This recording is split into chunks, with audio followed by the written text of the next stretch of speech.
நான் மிகவும் அமைதியாக உணர்கிறேன். இங்கு இறைவன் உடனான ஒரு ஆழமான பிணைப்பை உணர்கிறேன். என்னால் நிறைய நேர்மறை சிந்தனையை உணர முடிகிறது. அடிப்படையில் என் கவலைகள் அனைத்தையும் மறந்து விடுகிறேன். வணக்கம், நான் துர்வா. எனக்கு 23 வயது ஆகிறது. நான் நரம்பியல் அறிவாற்றல் குறித்தான படிப்பை பயின்று வருகிறேன். நான் ஒரு இந்து, பெர்லினில் வசித்து வருகிறேன். பெர்லினில் புதிதாக கட்டப்பட்டுள்ள இந்து ஆலயத்தின் குடமுழுக்குக்கு சில நாட்களுக்கு முன் துர்வாவை நாம் சந்தித்தோம். நேரம் கிடைக்கும் போதெல்லாம் விநாயகர் ஆலயத்தில்தான் தனது பெரும்பாலான நேரத்தை செலவிடுகிறார். அவரின் நண்பர்களுடன் கோயிலுக்கு வருகை தந்திருந்த அவர் கோவிலின் தூய்மையை உறுதி செய்யும் வகையில் தன்னார்வ பணிகளை செய்கிறார். சுமார் 20 ஆண்டுகளுக்கு மேலான திட்டமிடல் மற்றும் கட்டுமான பணிக்கு பிறகு ஐரோப்பாவின் மிகப்பெரிய இந்து கோயிலாக இந்த விநாயகர் கோயில் அமைந்துள்ளது. இதை பார்க்க வியப்பாகவும் வண்ணமயமாகவும் இருக்கிறது. நாம் ஊரில் இருக்கும்போது கிடைக்கும் நேர்மறையான உணர்வை இது ஏற்படுத்துகிறது. ஜெர்மனியில் சுமார் 1,20,000 இந்துக்கள் வாழ்கின்றனர். துர்வாவும் அவரது இந்திய நண்பர்களும் இந்த கஃபேவில் தான் அடிக்கடி சந்திக்கின்றனர். வெளிநாடுகளில் வாழும்போது நண்பர்களே நம் குடும்பமாக இருப்பார்கள். மொழி, கேலி பேச்சு, நகைச்சுவை உணர்வு என எல்லாவற்றிலும் ஒரு ஒற்றுமை இருக்கும். இந்தியாவில் நாம் எங்கிருந்து வருகிறோமோ அங்கிருந்து பல வித்தியாசமான கதைகளை நாம் அனைவரும் கொண்டு வருகிறோம்.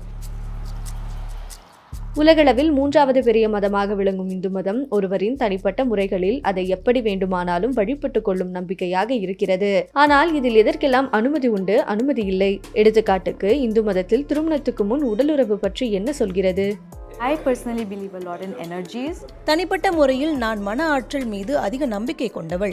திருமணத்திற்கு முன்பு பாலின உறவு போன்ற விஷயங்கள் நிகழும் போது அந்த ஆற்றலில் மாற்றங்கள் ஏற்படுகிறது என்பதை நான் அறிவேன். இது சமூகத்தில் பேசக்கூடாத விஷயமாகவும் கருதப்படுவதால் நானாக அதை செய்ய விரும்பவில்லை. பெர்லினில் உள்ள பழைய கோயிலில் நடைபெறும் பூஜைக்கு துர்வாவும் அவரது நண்பர்களும் தயாராகின்றனர்.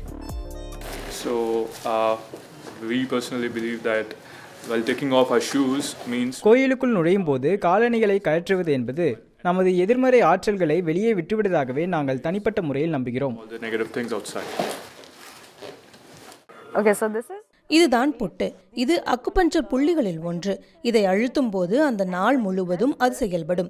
எனவே தினமும் இங்கே அழுத்தினால் போதும், அது தொடர்ந்து செயல்படும். keep it activated.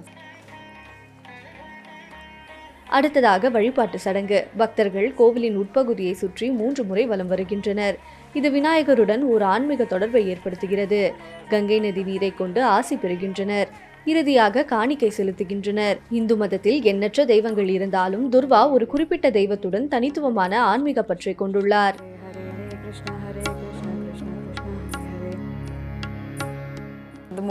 நான் மிகவும் நெருக்கமாக உணரும் தெய்வம் விநாயகர். செப்டம்பர் மாதத்தில் விநாயகர் சதுர்த்தி போன்ற சிறப்பு நாட்களும் எனது பிறந்த நாளும் சில சமயங்களில் ஒரே நேரத்தில் வருகின்றன.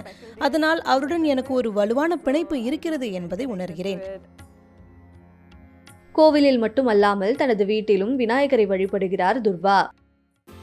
இதுதான் என்னுடைய வீடு. இங்கேதான் நான் என் குடும்பத்தினருடன் வசிக்கிறேன். 10 ஆண்டுகளுக்கு முன்பு புனேவில் இருந்து ஜெர்மனிக்கு துர்வாவின் குடும்பத்தினர் குடிபெயர்ந்தனர். குடும்பத்தினர் அனைவரும் இரவு உணவை ஒன்றாக அமர்ந்து உண்பது வழக்கமான நடைமுறை. இன்று இரவு உணவில் ஒரு சிறப்பு உணவும் இடம்பெற்றுள்ளது. It's called modak. இதன் பெயர்தான் மோதகம். இது விநாயகருக்கு மிகவும் பிடித்த உணவு. எனது தாயுடன் இணைந்து இதனை செய்வதை நான் மிகவும் விரும்புகிறேன். இதை இறைவனுக்கு படைத்துவிட்டு பின்னர் நாங்கள் சாப்பிடுவோம். And then eating it. சமையலறையில் தினசரி வழிபாட்டிற்காக ஒரு சிறிய பீடம் அமைக்கப்பட்டுள்ளது. அதில் விநாயகரின் படமும் அமைக்கப்பட்டுள்ளது. சமையலறையை பற்றி குறிப்பிடும் போது நவீன இந்து மதம் பாலின பொறுப்புகளை எவ்வாறு பார்க்கிறது? தெய்வங்களாக பெண்கள் போற்றப்பட்டாலும் அந்த மதிப்பும் மரியாதையும் அன்றாட வாழ்க்கையிலும் பிரதிபலிக்கிறதா? Nowadays it has kind of இப்போதெல்லாம் நிலைமை மாறிவிட்டது. பெண்களும் வேலைக்கு செல்கிறார்கள், ஆண்களும் வீட்டு வேலைகளில் உதவுகிறார்கள். நானும் அத்தகைய வழியை பின்பற்றுவேன். அதாவது எனது பணியையும் தொடர்வேன். பாலின அடிப்படையிலான பிரிவினைகளுக்கு முக்கியத்துவம் கொடுக்க மாட்டேன். Gender roles don't matter that much. துர்வாவின் வாழ்க்கையில் நம்பிக்கை ஒரு முக்கிய பங்காற்றுகிறது. ஆனால் தொழில் மற்றும் குடும்பம் போன்ற பிற முன்னுரிமைகள் வரும்போது இன்னும் சில ஆண்டுகளில் அந்த நிலை எப்படி இருக்கும்? எனது நம்பிக்கை அப்படியே இருக்கும் என நினைக்கிறேன். ஒருவேளை அந்த நிலைப்பாடு மாறினாலும் எனது நம்பிக்கை இன்னும் வலுவடையக்கூடும். அது 10 அல்லது 20 வருடங்கள் கழித்து கூட நிகழலாம்.